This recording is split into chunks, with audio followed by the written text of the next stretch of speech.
بسم اللہ الرحمن الرحیم۔ السلام علیکم، آپ دیکھ رہے ہیں ہزارہ ایکسپریس نیوز اور آج کی اہم خبروں کے ساتھ میں ہوں عاقب بابان۔ فاطمہ الزہرا اسکول اینڈ گرلز کالج میں ریسکیو 1122 کی خدمات کے حوالے سے آگاہی اور ابتدائی طبی امداد پر سیشن کا انعقاد۔ مانسر آگاہی مہم کے سلسلے میں ڈسٹرکٹ ایمرجنسی آفیسر حفیظ الرحمان کی خصوصی ہدایت پر آئی ٹریننگ ونگ کے انچارج حماد ملک اپنی ٹیم کے ہمراہ فاطمہ الزہرا اسکول اینڈ گرلز کالج میں ریسکیو 1122 کی خدمات کے حوالے سے آگاہی اور ابتدائی طبی امداد پر سیشن کا انعقاد کیا۔ طلباء کو فائر ایمرجنسی، میڈیکل اور ابتدائی طبی امداد کے بارے میں آگاہ کیا۔ انہوں نے کہا کہ ریسکیو 1122 پر ہر قسم ایمرجنسی کی صورت میں اپنی سروسز فوری اور فری فراہم کرتی ہے اور کسی بھی وقت ضلع مانسہرہ میں ہر قسم کی ایمرجنسی صورت میں 1122 پر بالکل مفت کال کر سکتے ہیں۔ اس موقع پر کالج انتظامیہ اور طلباء نے ریسکیو 1122 مانسہرہ کی خدمات کو سراہا۔ بڈگرام کار لفٹر گروہ گرفتار، 2 گاڑیاں برآمد۔ گروہ نے متعدد موٹر سائیکلوں کی چوری کرنے کا انکشاف بھی کیا۔ D P O Badgram Tariq Sohail Marwat اور S P investigation Badgram Nazir Ahmed Khan کی مشترکہ press conference. Local car lifter گروہ رات کے وقت گھروں سے باہر کھڑی گاڑیوں کو رات کی تاریکی میں سرکا کر مختلف مقامات پر لے جا کر گاڑیوں سے پرزہ نکال کر فروخت کیا کرتے تھے یا کسی دوسرے پر کم قیمت میں فروخت کرتے تھے۔ گزشتہ ماہ سے تھانہ سٹی بڈگرام کی حدود میں گاڑیوں کے چوری ہونے کے واقعات رونما ہوئے تھے۔ ملزمان کی گرفتاری اور سرقہ شدہ گاڑیوں کی ریکوری کے لیے D P O Badgram Tariq Sohail Marwat اور S P investigation Badgram Nazir Ahmed Khan نے متعلقہ ایس ایچ او اور انویسٹیگیشن آفیسر کو خصوصی ٹاسک دیا۔ ڈی پی او بڈگرام کے حکم پر ایس ٹی پی او سرکل بڈگرام اور زیب خان کی سربراہی میں ایک ٹیم تشکیل دی گئی، جس میں ایس ایچ او تھانہ سٹی بڈگرام انسپکٹر نوید خان، آئی اے او انویسٹیگیشن ونگ اشتیاق احمد اور دیگر پولیس افسران پر مشتمل ایک اسپیشل ٹیم بنائی گئی۔ اسپیشل تفتیشی ٹیم نے شب و روز محنت کرتے ہوئے کار لفٹر گروہ کو ٹیکنیکل طریقے سے ٹریس کیا اور چوری شدہ گاڑی بھی برآمد کر لی۔ گرفتار ملزمان میں عمیر ود ایاز سکنہ کالونی بڈگرام، عدنان ول مختار سکنہ کالونی بڈگرام، انور ول شمس الاکبر سکنہ پشوڑا پومنگ کو گرفتار کر لیا گیا۔ تینوں ملزمان کے خلاف تھانہ سٹی بڈگرام میں مقدمہ علت نمبر 369 جرم 381 رجسٹر درج کر دیا گیا۔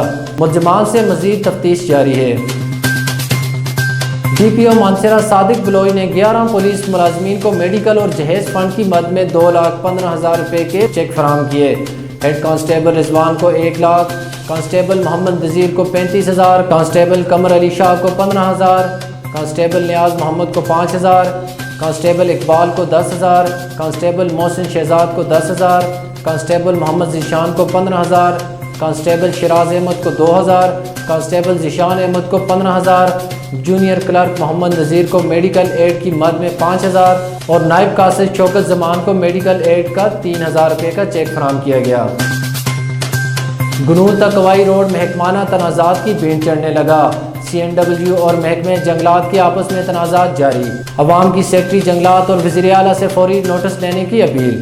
سی این ڈبلیو اور محکمہ جنگلات کے آپس میں تنازعات چلنے پر گنول تا کوائی روڈ، جو کہ گزشتہ سال وزیر اعلیٰ کے پی کے محمود خان کی ہدایت پر منظور ہوا تھا، اب اس پہ کام روک دیا گیا ہے۔ محکمہ جنگلات کا کہنا ہے کہ روڈ پر پلانٹیشن کی گئی تھی اور روڈ نکالنے کی وجہ سے ختم ہو گئی ہے، جس کا جرمانہ ادا کریں، اور اس جرمانے کی حد پہلے 11 لاکھ اور اب 4 لاکھ کر دی گئی ہے۔ محکمہ جنگلات کا کہنا ہے کہ جب تک جرمانہ ادا نہیں کیا جاتا این او سی نہیں دیا جائے گا۔ عوام کی سیکٹری جنگلات اور وزیر اعلیٰ سے فوری نوٹس لینے کی اپیل۔ ایبٹ آباد محکمہ وابڈا نے نتھیا گلی سول ہسپتال کی بجلی کاٹ دی، ہسپتال میں بڑی تعداد میں حفاظتی ویکسین خراب ہونے کا اندیشہ۔ وفاقی وزیر عمر ایوب خان کی جانب سے ہری پور کے مختلف روڈز اور دیگر ترقیاتی منصوبوں کے لیے 1 ارب 15 کروڑ روپے کی خطیر فنڈنگ کی منظوری۔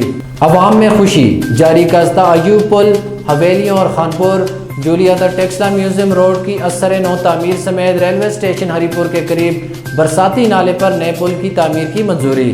وفاقی وزیر بید توانائی پیٹرولیم و قدرتی وسائل عمر ایوب نے جی ٹی روڈ جاری کاستہ ایوب پل کی اثر نو تعمیر کے لیے 60 کروڑ روپے اور خانپور جولیاتا ٹیکسلا میوزیم روڈ کی تعمیر کے لیے 50 کروڑ روپے، جبکہ ریلوے اسٹیشن ہری پور کے قریب واقع برساتی نالے پر نیو پل کی تعمیر کے لیے 5 کروڑ روپے کی خطیر فنڈنگ کی منظوری کروا دی ہے، جس سے سیاحتی مقامات سے جڑے افراد کے روزگار میں خاطرخواہ اضافہ ہوگا۔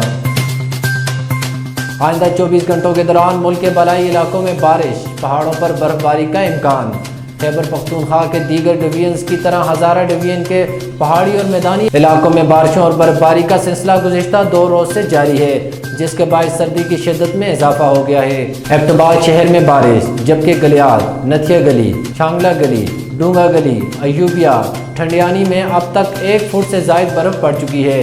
اس طرح منسرا کے سیاحتی مقام شوگران، نران، جبڑ دیولی، منڈا گچھا، جبوری، ہلکوٹ اور چھتر پلین کے بالائی علاقوں میں برف باری جاری، جبکہ میدانی علاقوں میں بارش کا سلسلہ جاری ہے۔ اس طرح کوہستان، بٹگرام اور ترغر میں بھی بارش اور برف باری کا سلسلہ جاری ہے۔ بالائی علاقوں میں رابطہ سڑکیں اور مواصلاتی نظام بری طرح متاثر ہوا ہے۔ پورا ریجن یخبستہ ہواؤں کی لپیٹ میں ہے۔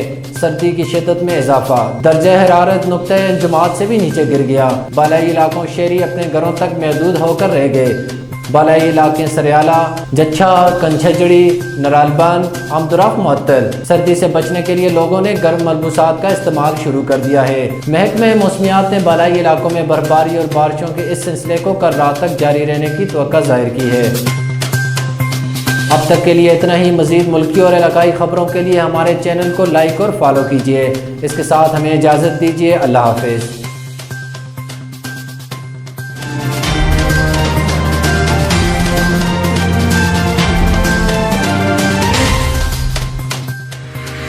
ہزارہ ایکسپریس نیوز ہزارہ میں سب سے زیادہ دیکھا جانے والا چینل ہے۔ اب ہزارہ ایکسپریس نیوز بنے گا آپ کی آواز۔ ہزارہ ایکسپریس نیوز پر خبروں، اشتہارات، نیوز کانفرنس اور اپنے علاقائی مسائل اور وسائل کو اجاگر کروائیں۔ ہزارہ ایکسپریس نیوز پر اپنے کاروبار کی تشہیر انتہائی مناسب ریٹس پر کروائیں۔ آپ اپنے کاروبار، اسکول اور کالج، ہسپتال کے T V commercials, documentaries, L shape, scroll انتہائی مناسب ریٹس پر بنوائیں اور چینل پر چلوائیں۔ رابطے کے لیے نمبر ہے 0344 99 00 552 0315 25 11 713۔